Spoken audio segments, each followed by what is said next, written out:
गेल्या वर्षी बाप्पा तुला निरोप देताना आपण किती सहज म्हणालो होतो ना, पुढच्या वर्षी लवकर ये. तेव्हा कुणाला माहित होतं त्या लवकरमध्ये एवढं आयुष्य दडलेलं असेल.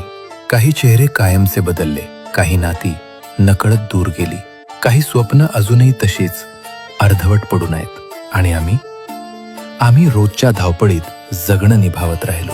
पण मन दरवर्षीसारखंच तुझ्या त्या पहिल्या ढोलाच्या तालाची, त्या पहिल्या गणपती बाप्पा मोरयाची शांतपणे वाट बघत राहिलं.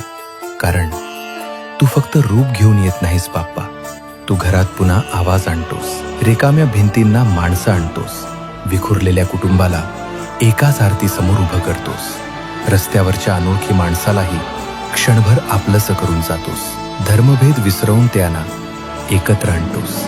हे गणराया, यावेळेस फक्त घरी नाही